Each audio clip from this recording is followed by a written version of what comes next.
کیا 26ویں آئینی ترمیم جوڈیشل ایکٹیوزم کے رد عمل کے طور پر سامنے آئی؟ کوئی شک نہیں کہ 2009 میں ججز بحالی کے بعد سپریم کورٹ کی طرف سے ایسے فیصلے آئے جنہیں عدالتی سے زیادہ سیاسی فیصلے ہی قرار دیا جاتا ہے۔ جون 2012 میں سپریم کورٹ نے اس وقت کے منتخب وزیر اعظم یوسف رضا گیلانی کو اس بات پر نااہل قرار دیا کہ انہوں نے عدالتی خواہش پر صدر کے خلاف خط نہیں لکھا۔ دنیا کی کسی بھی ویسٹ منسٹر ڈیموکریسی میں یہ اپنی نوعیت کا ایک منفرد فیصلہ تھا۔ 2011 میں میمو گیٹ کو قابل سماعت قرار دیا گیا، جس میں ایک انتہائی متنازع شخص کے کہنے پر صدر زرداری اور امریکہ میں پاکستانی سفیر پر ملکی مفادات کو لے کر انتہائی بھونڈے الزامات لگائے گئے۔ آئین کے آرٹیکل 239(5) میں لکھا ہے کہ آئین میں کسی بھی ترمیم کے بارے میں کسی بھی بنا پر، چاہے وہ جو کچھ بھی ہو، کسی بھی عدالت میں کوئی سوال نہیں اٹھایا جا سکتا۔ اتنی وضاحت کے باوجود سپریم کورٹ نے 2010 میں اجتماعی دانش سے منظور ہوئی 18ویں ترمیم میں بھی ترامیم کروا لی۔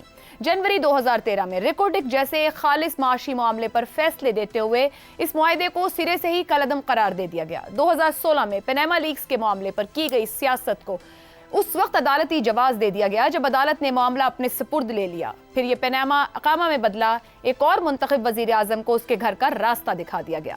اسی عرصے میں 3 بار کے سابق وزیر اعظم کے لیے سسیلین مافیا کی ٹرم استعمال کی گئی اور کسی کو وزیر اعظم بننے سے پہلے ہی صادق و امین بھی قرار دیا گیا۔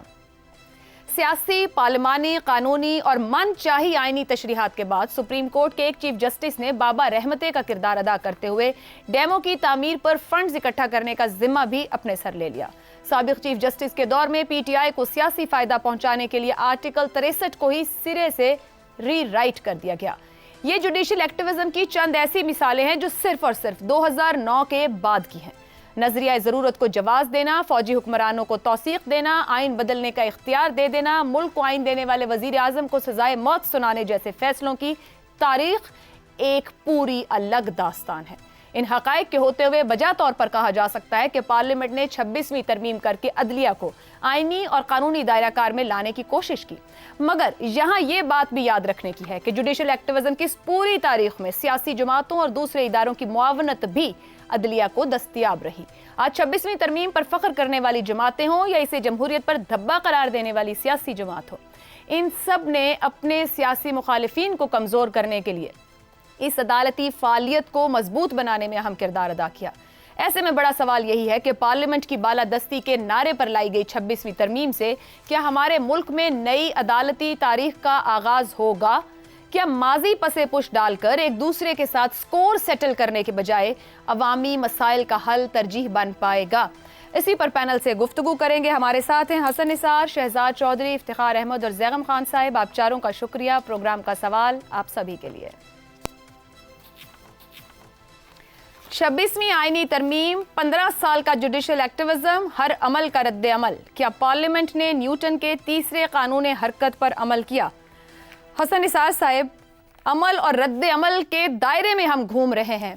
کیا کہا جا سکتا ہے کہ اب عوامی ترجیحات اس ملک کی اشرافیہ کی ترجیح بنیں گی؟ دیکھیے عائشہ، مجھے اپنا ایک مصرع پورا شعر یاد نہیں آ رہا۔ ایک مصرع ہے، ہر ایک عمل کا رد عمل ناگزیر ہے۔ یہ تو طے ہے، لیکن یہ بھی طے ہے کہ اوور ری ایکٹ کرنا بھی بہت بڑی جہالت اور لا علمی ہے۔ آخری سوال جو میں آپ سے پوچھنا چاہ رہا ہوں، آپ کو جوڈیشل ایکٹیوزم ہی نظر آیا ہے؟